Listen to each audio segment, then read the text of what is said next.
येषां न विद्या न तपो न दानम ज्ञानम न शीलम न गुणो न धर्मः ते मर्त्यलोके भुवि भारभूता मनुष्य रूपेण मृगाश्चरन्ति।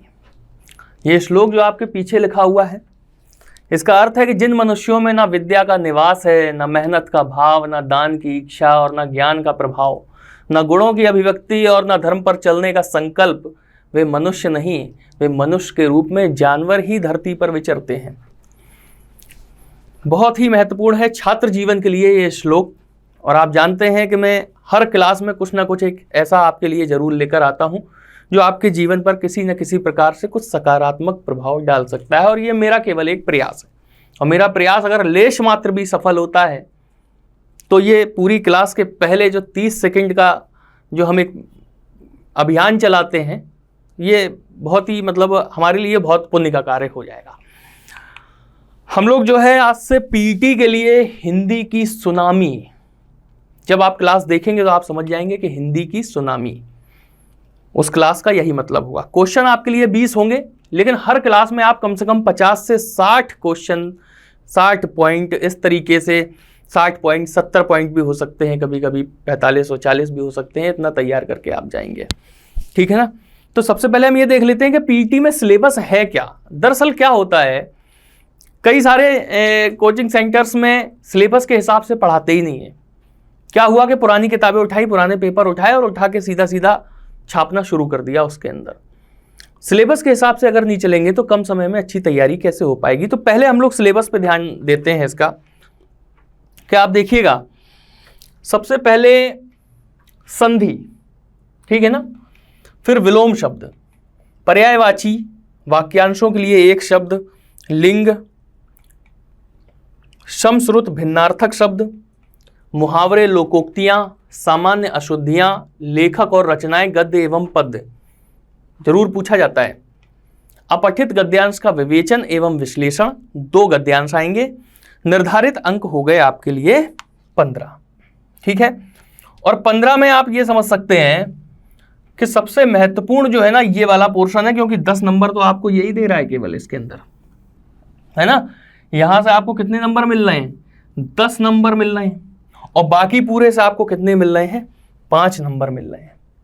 तो इसके लिए हम आपको बता दें, इसकी प्रैक्टिस हम भी करवाएंगे आपको, लेकिन इसके लिए आप समझ लीजिएगा कि पुराने पेपर उठाइए और पैराग्राफ को पढ़ना शुरू कीजिए, क्योंकि ये एकदम सूखे नंबर होते हैं, 10 नंबर।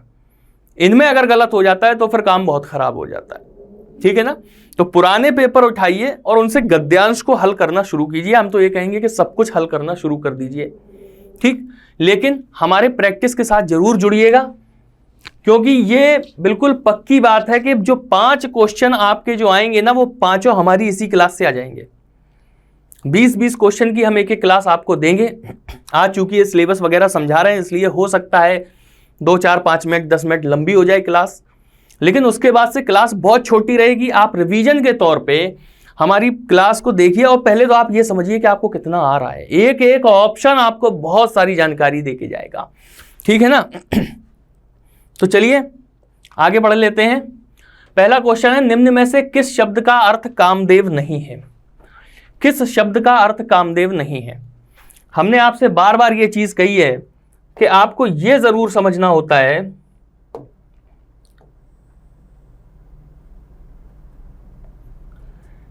कि पेपर में पूछा क्या जा रहा है। कामदेव तो ठीक है या नहीं है, इस पे जरूर ध्यान देना है ना। इसलिए हमने इस तरीके से स्लाइड आपकी बनाई है कि पहले आपका फोकस केवल क्वेश्चन पर रहे कि निम्न में से किस शब्द का अर्थ कामदेव है या कामदेव नहीं है। अब देखिए आगे, मनमथ, मनोज, अनंग या वैश्वानर। अब ये आपको बिल्कुल क्लियर हो गया, आपको यही करना है। यहां पे चीजें हमारे हाथ में है, पेपर में तो पूरा चारों ऑप्शन और क्वेश्चन ठीक आपके सामने ही होंगे। तो आपको क्या करना होगा कि आपको पहले ऑप्शन देखने ही नहीं, पहले आपको देखना है क्वेश्चन। पूरी अच्छी तरीके से क्वेश्चन देख लेना है। जो मेन पॉइंट है, जैसे इसके अंदर था नहीं, तो इस पे हमने निशान लगा लिया, उसमें आप अंडरलाइन कर लें, ठीक, कि नहीं है। अब देखिएगा 4 ऑप्शन आ गए। अब आपको ये क्लियर है कि इनमें से 3 ऑप्शन कामदेव का पर्यायवाची होंगे और 1 ऑप्शन नहीं होगा। तो हम यहां पे देख सकते हैं कि मनमथ, मनोज, अनंग ये तीनों कामदेव के पर्यायवाची हैं। वैश्वानर नहीं है। वैश्वानर किसका है? वैश्वानर नहीं है इसका आंसर। वैश्वानर किसका है पर्यायवाची? वैश्वानर है आग का। और आग के और कौन कौन से पर्यायवाची होते हैं? आग हो गया, अग्नि हो गया, वैश्वानर लिखा ही हुआ है, हुतासन, अनल, दहन, पावक, ठीक है ना, ज्वाला। तो इस तरीके से कई सारे आपके सामने ये आ गए कि आग है, अग्नि है, हुताशन है, अनल है, दहन है, पावक है, ज्वाला है। तो कई सारे ये हमने आपको बता दिए। ठीक है, चलिए अगले ऑप्शन चलते हैं और आपको ये बाकायदा नोट्स बनाते हुए चलना है इन सब चीजों के। आगे बढ़ते हैं, अगला क्वेश्चन देखते हैं। अलंकेश का पर्यायवाची है। यहां पे ये नहीं पूछ रहा कि नहीं है, यहां पे पूछ रहा है। अब हम शब्द देख लें अलंकेश का, और क्या पूछ रहा है? क्या चीज? पर्यायवाची। ठीक, अब देखिए आगे, कुबेर, रावण, पर्वत और कमल। अलंकेश की बात हो रही है, तो हमें यह पता होना चाहिए कि अलंकेश का पर्यायवाची क्या है? कुबेर। ठीक है ना। रावण का तो हमें पता है, दशानन होता है, लंकेश होता है, और पर्वत के भी हमें पता है, पहाड़ है, आद्री है। देखिए, पहाड़, आद्री, अचल, भूधर। ठीक है ना। इस प्रकार से कमल के भी आप लोगों को पता है बहुत सारे, जलज, नीरज, पंकज, राजीव और पुंडरीक, पुष्कर, है ना। देखिए, जलज, पंकज, राजीव, पुंडरीक। पुंडरीक बहुत पूछा जाता है पेपर में, ठीक है ना। पुष्कर, ये हो गया, नीरज। ठीक, तो इस प्रकार से ये हो गए। आगे देखते हैं अगला क्वेश्चन हम लोग। उरग, पवनाश, अहि, ये तीन शब्द आपको दे दिए, उरग, पवनाश, अहि। ठीक है ना। अब ये पूछा जा रहा कि उरग, पवनाश और अहि ये किसके पर्यायवाची हैं। तो एक चीज तो ये क्लियर हो गई कि उरग, पवनाश और अहि या आपस में एक ही अर्थ देते हैं, यानी कि ये तीनों तो एक दूसरे के पर्यायवाची हैं। ठीक है ना। अब आगे देख लेते हैं, घोड़ा, अग्नि, सर्प या दुर्जन। ठीक है, तो उरग, पवनाश और अहि ये आप समझ लीजिएगा, ये सर्प के पर्यायवाची हैं। ठीक है ना। सर्प का एक होता है सरीसृप और हो जाता है, एक भुजंग हो जाता है, भुजंग।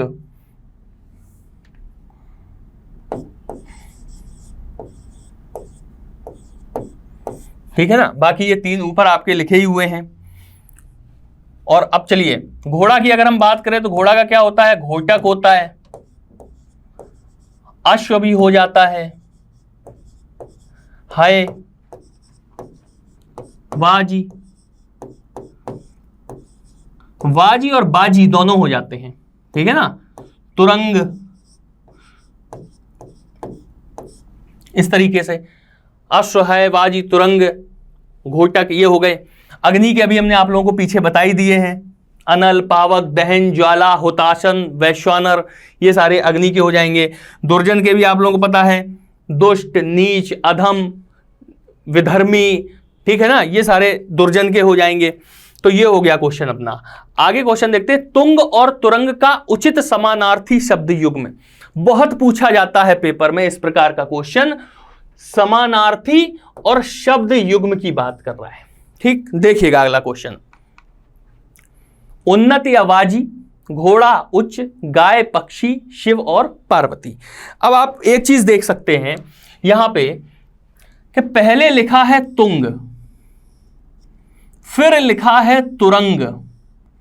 तो हमें यह देखना है कि तुंग का अर्थ, जो यहां पे ये जो शब्द युग्म दिए हुए हैं, इनमें पहले नंबर पे जो लिखा हुआ है वो तुंग का अर्थ होना चाहिए, दूसरे नंबर पे जो लिखा हुआ है वो तुरंग का अर्थ होना चाहिए। ठीक है ना। अब आप देखिएगा कि तुंग और तुरंग, तो तुंग का अर्थ क्या, उन्नत, और तुरंग का अर्थ वाजी। तुरंग अभी हमने घोड़े का पढ़ा है और हमने वाजी भी घोड़े का पढ़ा है। बात आई ना समझ में। देखिएगा, तुंग का मतलब होता है उन्नत या उच्च, यहां पे उच्च लिखा हुआ है। तुरंग का अर्थ होता है घोड़ा या घोड़े का कोई पर्यायवाची, ठीक है ना। तो यहां पे हमने घोड़ा लिखा हुआ है। अब लोग कंफ्यूज क्या हो सकते हैं, इन दोनों में तो कंफ्यूज नहीं होंगे, इसमें कंफ्यूज हो जाएंगे कि तुंग का मतलब ऊंचा, तुरंग का मतलब घोड़ा, ठीक। लेकिन तुंग का मतलब ऊंचा, तुंग पहले लिखा हुआ है, तो ऊंचा, उच्च, उन्नत ये पहले लिखा होना चाहिए, तो उच्च इसमें बाद में लिखा है, लेकिन यहां पे उन्नत जो है ये पहले लिखा हुआ है। तुरंग का मतलब घोड़ा होता है, लेकिन घोड़े का पर्यायवाची वाजी भी होता है, और वाजी यहां पे दूसरे नंबर पे आया है, यानी कि तुंग का अर्थ उत्तम उन्नत हो गया और तुरंग का अर्थ वाजी हो गया, तो ये हमारा आंसर यहां पे हो गया, ठीक है ना। गाय और पक्षी, शिव और पार्वती, इनमें कोई कंफ्यूजन वाली बात ही नहीं थी। आगे बढ़ जाते हैं। नाहर और धनंजय का उचित समानार्थी शब्द युग में। नाहर और धनंजय, नाहर का अर्थ क्या है, धनंजय का अर्थ क्या है, देखिएगा आगे। नाव या कुबेर, सिंह, अर्जुन, वानर, कोश, अग्नि देवता, ठीक पीछे की तरीके से क्वेश्चन है, जैसे पीछे था उस तरीके से। तो नाहर पहले लिखा हुआ है, धनंजय बाद में लिखा हुआ है। बताइए समझ में। तो एक चीज ध्यान रखिएगा कि नाहर जो होता है, नाहर का अर्थ क्या होता है, सिंह होता है, और धनंजय किसका पर्यायवाची है, धनंजय अर्जुन का पर्यायवाची है।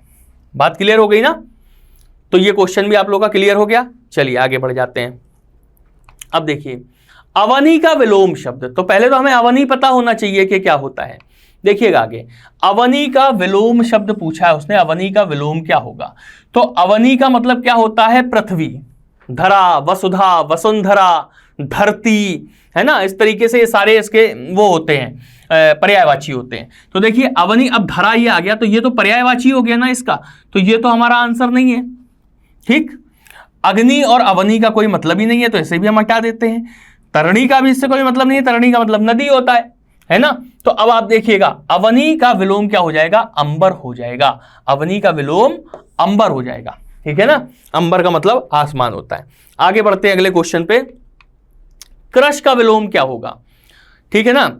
क्रश का विलोम क्या होगा, तो पहले तो हमें क्रश का अर्थ पता होना चाहिए। हम लोग पढ़ते हैं, कभी कहानियां पढ़िएगा किसी की भी, तो उसमें कभी कभी ये शब्द आता है कि एक क्रशकाय व्यक्ति चला जा रहा था। जब हम गौतम बुद्ध के विषय में पढ़ते हैं, जब वो अपने राज्य के भ्रमण के लिए निकलते हैं, तो उसमें ये वर्णन आता है कि उन्होंने एक मृत व्यक्ति को देखा, एक क्रशकाय व्यक्ति को देखा।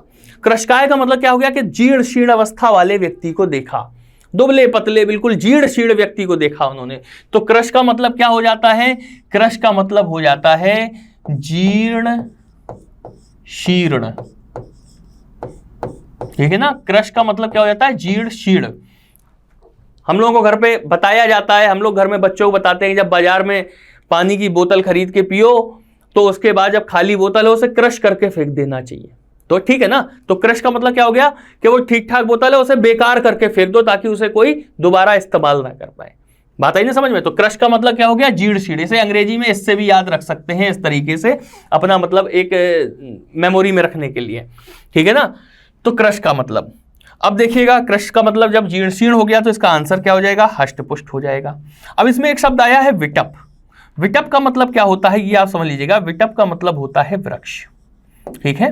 केश का मतलब क्या होता है, केश का मतलब होता है बाल, जो हमारे बाल होते हैं सिर पे, केश का मतलब होता है बाल। तो विटप का मतलब हो गया वृक्ष, ठीक है ना। और वृक्ष के कई सारे होते हैं, देखिए याद नहीं आ रहा है, जैसे द्रुम, पेड़, तरु, गाक्ष, इस तरीके से ये पर्यायवाची है। देखिए वृक्ष का एक होता है द्रुम, ठीक है ना, और एक पेड़ हो जाता है पर्यायवाची तरु, ठीक है ना।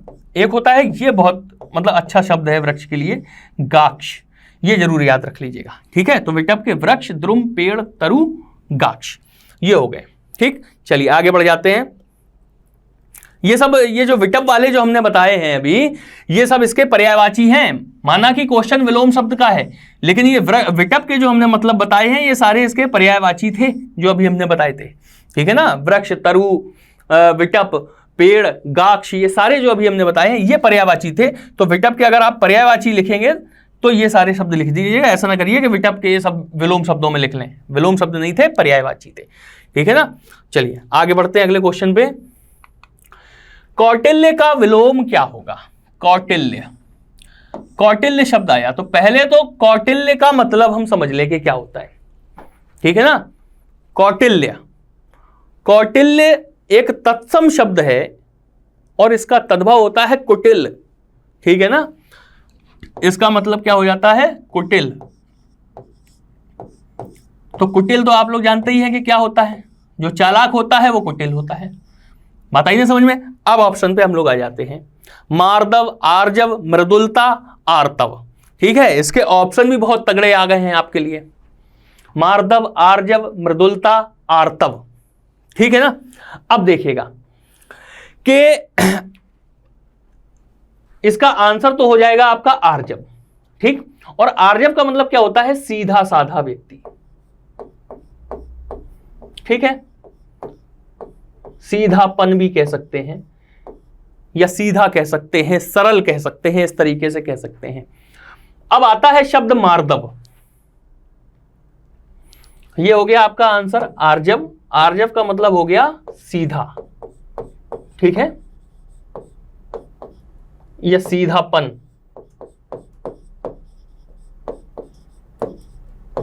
यह हो जाएगा सरल। ठीक है ना, मार्दव की अगर हम बात करें, इस शब्द की अगर हम बात करें तो इसका मतलब क्या होता है? इसका अर्थ ये होता है मृदुलता,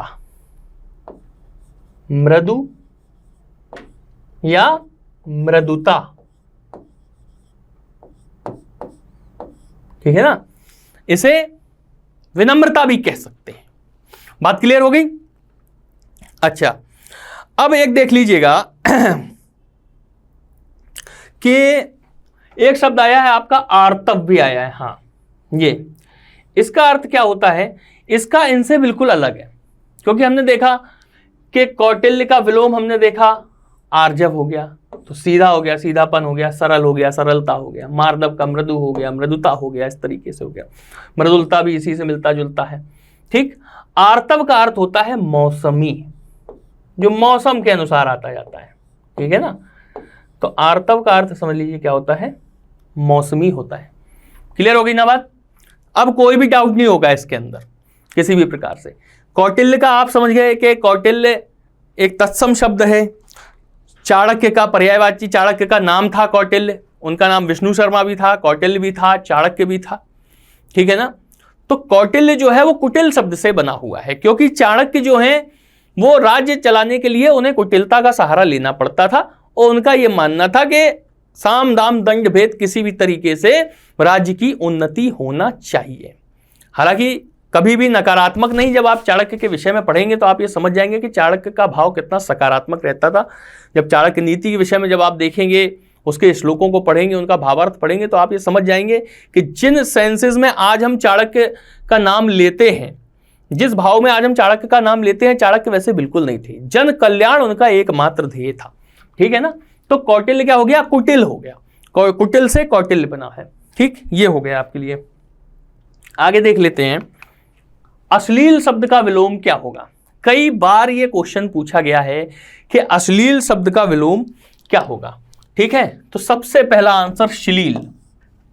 ठीक, इसमें ऑप्शन उस हिसाब से चेंज है, कभी कभी एकदम मिलते जुलते ऑप्शन आ जाते हैं कि अश्लील का विलोम क्या होगा? श्लील होगा, निमील होगा, इस तरीके से आ जाते हैं, है ना। तो लेकिन ये श्लील आपको याद रखना है कि अश्लील का विलोम जो है वो श्लील हो जाएगा। अब अनुलोम की अगर बात करें तो इसका विलोम क्या हो जाएगा? प्रतिलोम हो जाएगा। ठीक है ना, अनुलोम का प्रतिलोम हो जाएगा। आमिष का हो जाएगा निरामिष।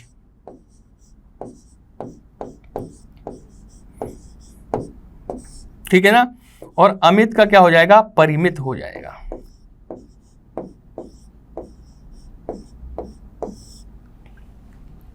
ठीक है। आमिष का अर्थ क्या होता है? मांसाहार होता है। और निरामिष का मतलब क्या होता है? जहां मांसाहार नहीं होता है, यानी कि शाकाहार होता है, सात्विकता होती है, वो निरामिष है। आमिष का मतलब क्या हो गया? जो मांसाहार है, और आमिष को ही सामिष भी बोल देते हैं। ठीक है, चलिए अगले क्वेश्चन पे आते हैं। अपव्ययी कृपण के लिए उचित विलोम शब्द युग्म। अब देखिएगा, अभी पीछे आप पढ़ के क्या आए हैं कि अर्थ के भाव में उसमें पूछा गया था कि शब्द युग्म पूछा था, इसमें विलोम शब्द युग्म पूछ रहा है। देखिए किस तरीके से, अपव्ययी और कृपण। अब हमें देखना है कि अपव्ययी का विलोम और कृपण का विलोम इसी क्रम में लिखे हों। अपव्ययी का मतलब पहले हमें पता होना चाहिए कि क्या होता है। तो अपव्ययी का मतलब होता है, जब हम आपको पुराने पेपर वीडियो वाले सॉल्व करा रहे थे, उसमें हमने आपको बताया था कि जो फिजूल खर्च करने वाला है वो अपव्ययी है। ठीक है ना? जो आवश्यकता के हिसाब से खर्च कर रहा है वो मितव्ययी है, और जो आवश्यकता के अनुसार भी खर्च ना करके आवश्यकताओं को मारते हुए खर्च करता है या खर्च करता ही नहीं है, तो बेहद कंजूस जो होता है वो कृपण होता है। ठीक है ना? तो कृपण हो गया कंजूस के लिए, और अपव्ययी हो गया फिजूल खर्च व्यक्ति के लिए। तो ये हमारा आंसर हो गया। सॉरी, ये तो हो गया उसका वो। देखिए ये भी मतलब समझाते समझाते ये कंफ्यूजन यहाँ पे समझाते समझाते हो गया। तो आप समझिए कि परीक्षा हॉल में क्या मनोदशा रहती है व्यक्ति की, कि विलोम शब्द पूछ रहा है और हमने फिजूल खर्च और कंजूस किस धोखे में लगा दिया, कि हमने समानार्थी अर्थ के धोखे में लगा दिया। ठीक है, ये तो हो गए समानार्थी।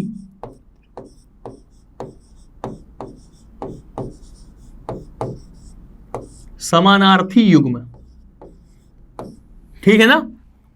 फिजूल खर्च और कंजूस, क्योंकि हमें अपव्ययी का भी मतलब पता है और कृपण का भी मतलब पता है, तो ये समानार्थी युग्म हो गया। लेकिन पूछा तो विलोम शब्द युग्म है। अब अथ और इति का क्या मतलब होता है? तो अथ का मतलब है प्रारंभ, इति का मतलब है समापन। ठीक, अब देखिए, अपव्ययी का मितव्ययी, कृपण का दानी, आ गया क्रम से।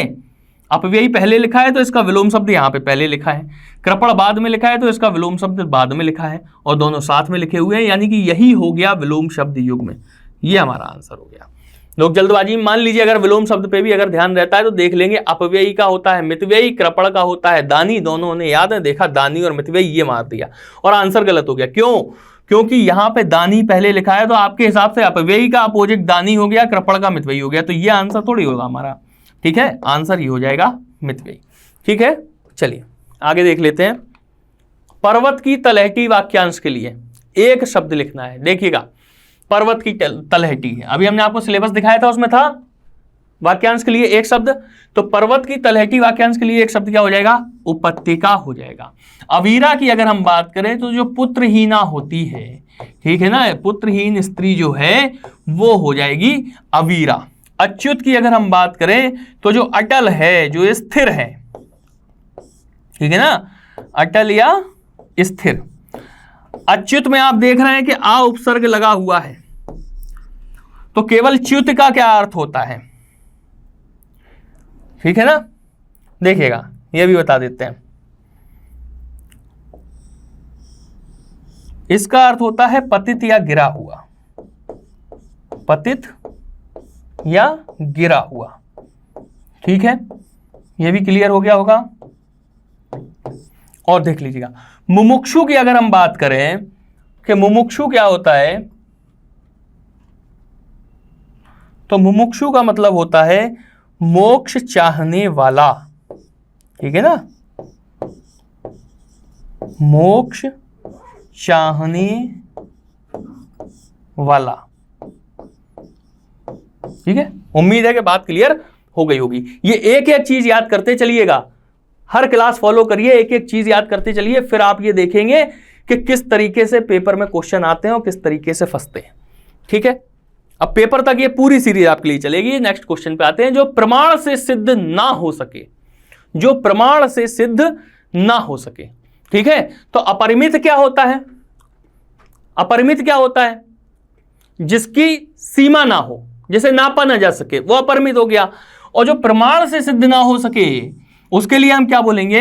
अप्रमेय बोलेंगे। गणित में हम लोग प्रमेय लगाते हैं, ठीक है ना।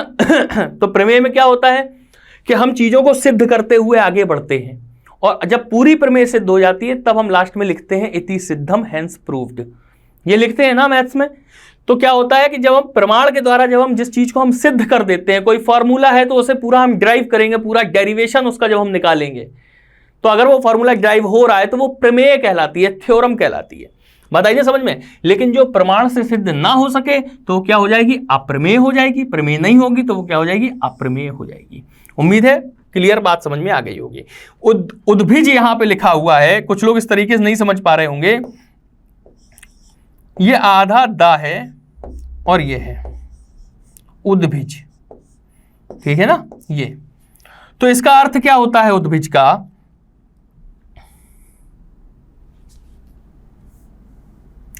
देखिए एक सेकेंड,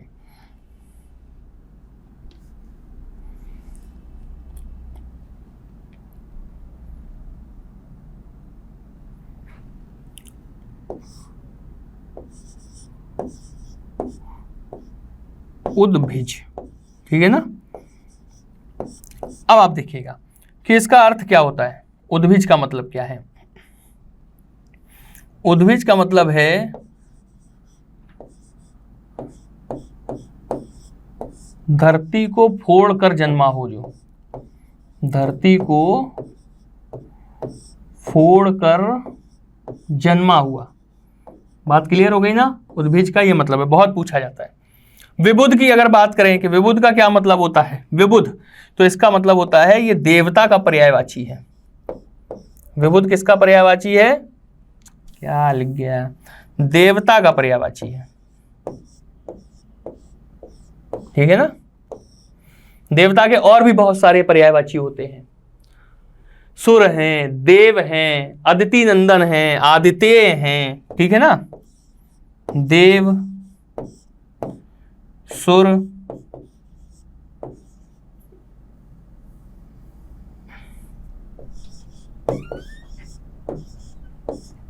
आदित्य, अदिति नंदन, इनकी मां का नाम अदिति है ना, इसलिए अदिति नंदन। बात क्लियर हो गई ना। तो ये सब क्या है, ये पर्यायवाची हो गए विबुध के, यानी कि देवता के। विबुध देवता को कहते हैं, इनके पर्यायवाची देव, सुर, आदित्य, अदिति नंदन। उद्भिज का मतलब क्या होता है, धरती को फोड़कर जन्मा हुआ। अपरिमित का मतलब क्या होता है कि जिसकी जैसे मापा ना जा सके, वो अपरिमित हो गया, ठीक है। चलिए आगे बढ़ जाते हैं अगले क्वेश्चन पे। पीढ़ी दर पीढ़ी चला आने वाला, ठीक है ना।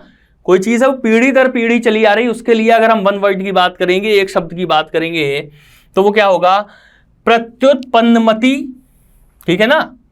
प्रत्युत्पन्नमति, इसका मतलब क्या होता है, इसका मतलब होता है एक तरीके से जैसे हम क्या कहेंगे, हाजिर जवाब कह देंगे, ठीक है ना।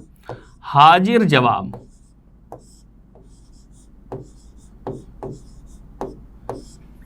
ठीक है, हाजिर जवाब हो गया ये। प्राणदा की अगर हम बात करें तो प्राणदा का मतलब क्या होता है, प्राणदा का मतलब होता है जीवनदायी, ठीक है ना, जीवनदायी, ये हो गया प्राणदा का मतलब। अनिकेत की अगर हम बात करें तो इसके मतलब क्या हो गया, अनिकेत का मतलब कि जिसके पास घर ना हो, ठीक है ना, जिसके पास घर ना हो, क्लियर। और अन्वयागत, ये हमारा आंसर है। पीढ़ी दर पीढ़ी जो चला आ रहा है उसके लिए अगर वन वर्ड की बात करेंगे तो होगा अन्वयागत, ठीक है। चलिए आगे बढ़ जाते हैं अगले क्वेश्चन पे। निर्मिमेष का उचित अर्थ क्या होगा, शब्द है हमारा निर्मिमेष। जो आंखों के सामने हो, जीवन जीने की इच्छा, बिना पलक झपकाए, आदि से अंत तक, ठीक है। बहुत ही अच्छा। देखिए जो आंखों के सामने हो, कोई भी चीज आंखों के सामने है तो उसके लिए अगर हम वन वर्ड की बात करेंगे तो वो क्या हो जाएगा, वो कहलाता है समक्ष, ठीक है ना, कि हमारे समक्ष ऐसी घटना घटित हुई, यानी कि हमारी आंखों के सामने ऐसी घटना घटित हुई। जीवन जीने की इच्छा बहुत बार पेपर में पूछा जाता है। हम बता रहे हैं कि जो भी हम पढ़ा रहे हैं एक एक पॉइंट इसका वेरी मोस्ट इंपॉर्टेंट पॉइंट है, समझिएगा। जीवन जीने की इच्छा, इसे क्या बोलते हैं? जिजीविषा। जिजीविषा, बात क्लियर है? इसे बोलते हैं जिजीविषा। बिना पलक झपकाए, इसे क्या बोलते हैं? अनिमेष। अनिमेष, बात क्लियर हो गई ना? अनिमेष। और इसी को निर्मिमेष भी बोलते हैं, यानी कि यही हमारा आंसर है। निर्मिमेष और अनिमेष एक दूसरे के समानार्थी शब्द हो जाएंगे। आदि से अंत तक, प्रारंभ से अंत तक, तो इसका क्या हो जाएगा? वन वर्ड इसके लिए, यह भी बहुत पूछा जाता है पेपर में, इसके लिए हो जाएगा आपका आद्योपांत। इसके लिए वन वर्ड क्या हो जाएगा? आद्योपांत। बात क्लियर हो गई? ठीक है, चलिए आगे बढ़ते हैं। जो वाणी द्वारा व्यक्त ना किया जा सके, जो वाणी द्वारा व्यक्त ना किया जा सके, देखिए आगे। अनुच्चरित, अनिर्वचनीय, अंत्यज, अजानुबाहु। ठीक है, बहुत अच्छी चीज। अब देखिए, लोगों को कंफ्यूजन होगा अनुच्चरित और अनिर्वचनीय में। ठीक है, चलिए थोड़ा सा पानी पी लेते हैं।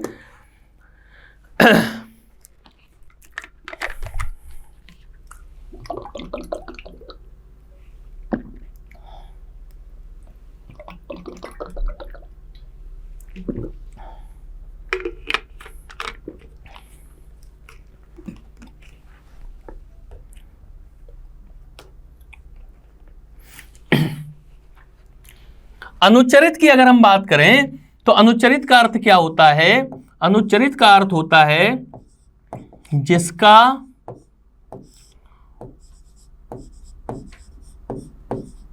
उच्चारण ना हो सके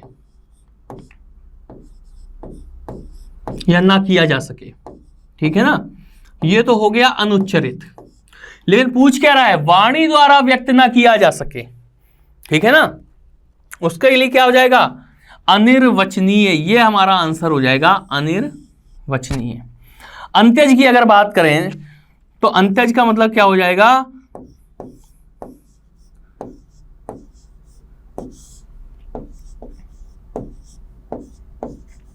निम्न कुल का। ठीक है, कुल की जगह यहां पे वर्ण भी हो सकता है, वर्ग भी हो सकता है, अंत्यज हो जाएगा। वैसे कुल सबसे बेस्ट है। आजानुबाहु की बात करें तो जिसके हाथ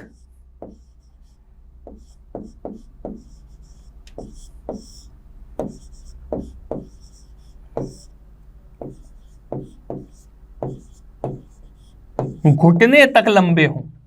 बताइए समझ में? जिसके हाथ घुटने तक लंबे हों।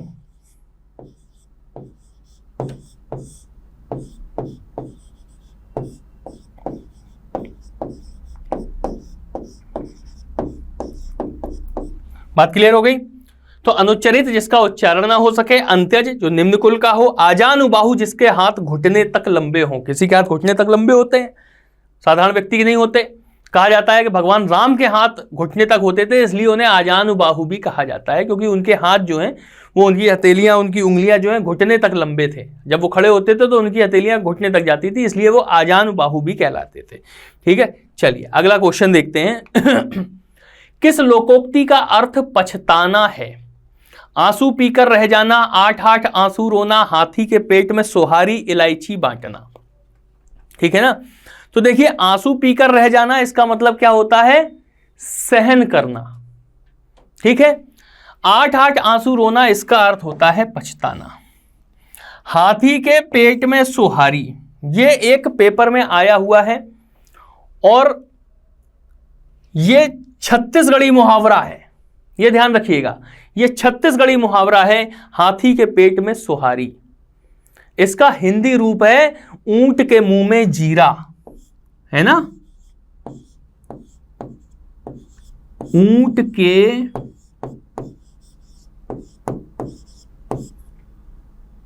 मुंह में जीरा। बात क्लियर हो गई कि किस लोकोक्ति का अर्थ पछताना है? आंसू पीकर रह जाना, 8-8 आंसू रोना, हाथी के पेट, अच्छा हाथी के पेट में सोहारी। तो हाथी के पेट में सोहारी जो है ये छत्तीसगढ़ी मुहावरा है। इसे अगर हम हिंदी में देखेंगे तो ऊंट के मुंह में जीरा। और जब ये परीक्षा में पूछा गया है तो इसके लिए यही कहा गया है कि ऊंट के मुंह में जीरा मुहावरे का छत्तीसगढ़ी अनुवाद क्या है या छत्तीसगढ़ी स्वरूप क्या है, यह क्वेश्चन पूछा गया है आपसे, तो उसका आंसर ये निकल के आया है। ठीक है ना। इलायची बांटने का मतलब क्या होता है? आमंत्रित करना। ये ध्यान रख लीजिएगा, ठीक है, बहुत इंपॉर्टेंट है, आमंत्रित करना।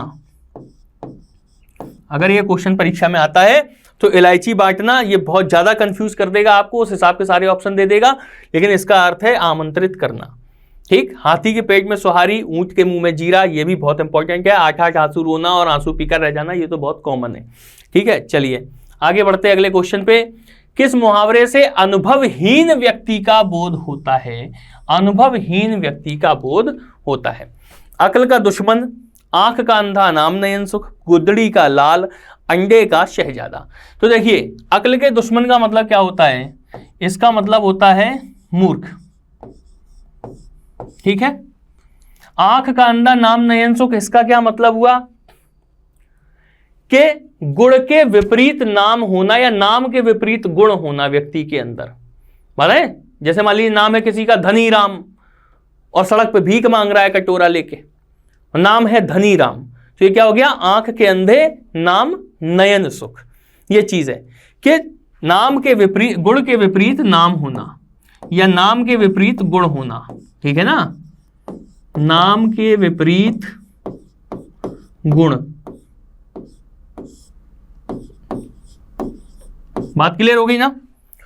गुदड़ी का लाल, ठीक है ना, गुदड़ी का लाल, इसका मतलब क्या हुआ कि महान व्यक्ति जो होता है गुदड़ी का लाल। ठीक है, गुदड़ी का लाल ऐसे व्यक्ति को कहते हैं जो अभावों में जीता है और लेकिन फिर वो बड़ा काम करके दिखाता है, महान हो जाता है। जैसे एक उदाहरण अपने देश में आप देख सकते हैं, जो यशस्वी प्रधानमंत्री नरेंद्र मोदी जी हैं, उनके लिए भी ये कहा जा सकता है कि वो गुदड़ी के लाल है, क्योंकि उन्होंने अभावों में एक साधारण मध्यम बल्कि निम्न वर्ग परिवार में उन्होंने जन्म लिया और मतलब आगे चल के किस तरीके से जीवन यापन करके और आज देश के सर्वोच्च पद पे बैठे हुए हैं, है ना, तो उन्हें गुदड़ी का लाल कह सकते हैं। वैसे अगर इतिहास में अगर आपसे पूछा जाता है गुदड़ी का लाल, तो गुदड़ी का लाल लाल बहादुर शास्त्री जी को भी कहा जाता था। ठीक है, तो गुदड़ी का लाल क्या हो गया? प्रतिभावान व्यक्ति। और गुदड़ी का लाल उस प्रतिभावान व्यक्ति के लिए कहा जाता है जिसने अभावों में बहुत ही सीमित संसाधनों में अपने जीवन का यापन करके और उसके बाद उपलब्धियां प्राप्त की हो। ठीक है, तो गुदड़ी का लाल किसके लिए कहा जाता है? प्रतिभावान व्यक्ति। ठीक है ना, गुदड़ी का लाल कौन हो गया? प्रतिभावान व्यक्ति। अंडे का शहजादा, यह समझिएगा, अंडे का शहजादे का मतलब क्या हुआ कि तुरंत पैदा हुआ। अंडे का शहजादा यानी कि अंडे से तुरंत निकला, तुरंत पैदा हुआ। तो जो व्यक्ति किसी क्षेत्र में नया आएगा, तुरंत आएगा, तो जाहिर सी बात है कि वो क्या होगा? वो अनुभवहीन होगा। यही कहा जाएगा कि उस क्षेत्र में वो पैदा हुआ है अभी। ठीक है ना। मान लीजिए कोई भी मतलब मान लीजिए शेयर मार्केट है, उसमें अगर आप अपना काम करना शुरू करते हैं और सबसे पहले अगर आप जाते हैं वहां पे, तो लोग आपको क्या समझेंगे? अंडे का शहजादा समझेंगे, नया उस मार्केट में नया पैदा हुआ आदमी समझेंगे, और आप होंगे भी वहां पे, क्योंकि उसके अंदर जाइए तो सब कुछ सीखेंगे। तो जब तक नहीं सीखा तब तक क्या कहलाएंगे? अंडे का शहजादा, यानी कि अनुभवहीन व्यक्ति। चलिए आगे बढ़ते हैं। चौकड़ी भूल जाना मुहावरे का उचित अर्थ क्या होगा? राह ना सूझना, अप्रत्याशित दुख सहन करना, कभी समाप्त ना होना, जुबान पर लगाम ना होना। ठीक है ना। तो चौकड़ी भूल जाना, चौकड़ी भूल जाने का मतलब क्या होता है? कोई भी राह ना सूझना, कोई भी रास्ता ना सूझना, है ना। जब संशय की स्थिति हो, समझ में ना आए क्या करें क्या ना करें, तब कहा जाता है कि ये तो अपनी चौकड़ी भूल गए हैं। ठीक, चलिए आगे बढ़ते हैं अगले क्वेश्चन पे। किसी और का ना रहना, ना इस तरफ का ना उस तरफ का, किसी और का ना रहना। तो इसके लिए क्या होगा? आंख के अंधे गांठ के पूरे, कुजगह फोड़ा और ससुर वैद्य, त्रिशंकु होना, जस दूल्हे तस बनी बराता। ठीक है, आंख के अंधे गांठ के पूरे, इसका मतलब क्या होता है कि मूर्ख लेकिन धनवान व्यक्ति। जो मूर्ख है, जो मतलब उसे कोई भी काम करना नहीं आता है, उसके अंदर कोई प्रतिभा नहीं है, लेकिन वो धनवान व्यक्ति है, तो उसे कहा जाएगा आंख के अंधे गांठ के पूरे। हम आपसे फिर कह रहे हैं बार बार के रिटन नोट्स बनाते चलिएगा। ठीक है ना। कुछ जगह फोड़ा और ससुर वैद, ये हो गया संशय की स्थिति, संशय की स्थिति है यहां पे। ठीक है ना, सशंकित होना, संशय में होना। त्रिशंकु होना, यह हो जाएगा आपका किसी और का ना रहना। त्रिशंकु आप लोगों को पता होगा कि त्रिशंकु एक राजा थे, उन्होंने तपस्या की और ब्रह्मा जी से कहा कि हमें सशरीर स्वर्ग पहुंचा दीजिए, हम मरने के बाद स्वर्ग नहीं जाना चाहते, हम शरीर के साथ स्वर्ग जाना चाहते हैं। और जब वो रास्ते में स्वर्ग जा रहे थे, इंद्र ने देखा स्वर्ग का सिंहासन डोला, तो उन्होंने कहा कि ये अनर्थ हो जाएगा जब कोई व्यक्ति सशरीर स्वर्ग आएगा। जब उसने ये चीज देखी इंद्र ने, तो यहां से नीचे क्या हुआ कि ब्रह्मा जी ने त्रिशंकु को लॉन्च कर दिया, तो त्रिशंकु ऊपर जा रहे थे और ऊपर पहुंचे तो इंद्र ने वहां से धक्का दे दिया, अब ये नीचे आने लगे और आते आते फिर धरती और अंतरिक्ष के बीच में एक ऐसे स्थान पर पहुंच गए जहां पर आज हमारे सैटेलाइट घूमते हैं, है ना। 11.8 मीटर प्रति सेकंड की रफ्तार से अगर कोई वस्तु फेंकी जाती है तो वो क्या करती है, गुरुत्वाकर्षण क्षेत्र को पार कर जाती है और अंतरिक्ष में घूमने लगती है। तो ब्रह्मा जी ने त्रिशंकु को क्या किया कि 11.8 मीटर पर सेकंड के हिसाब से यहां से फेंक दिया ऊपर की तरफ। और जब ये ऊपर जा रहे थे उस स्पीड में, तो ऊपर से जब इंद्र ने देखा तो वो डर गया, तो उसने ऊपर से इन्हें लात मार दी, तो ये नीचे आने लगे।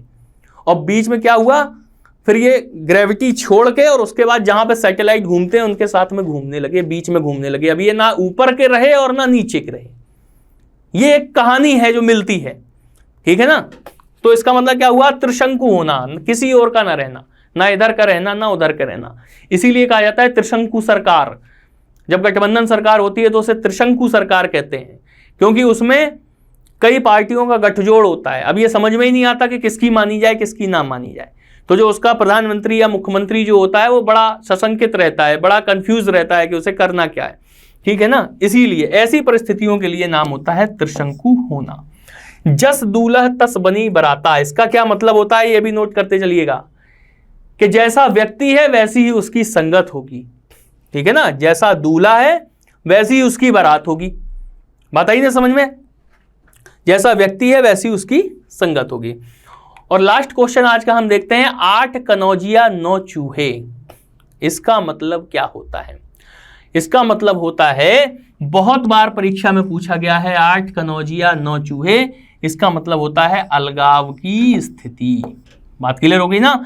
8 कनौजिया 9 चूहे, हर चीज आपको मोस्ट इंपॉर्टेंट ही पढ़ाई जाएगी जो पीटी के पेपर में आने की संभावना होगी। बहुत हल्का पेपर होता है, कोई बहुत बड़ा हवा नहीं होता है इसके अंदर, ठीक है, कि बहुत कुछ पढ़ना चाहिए।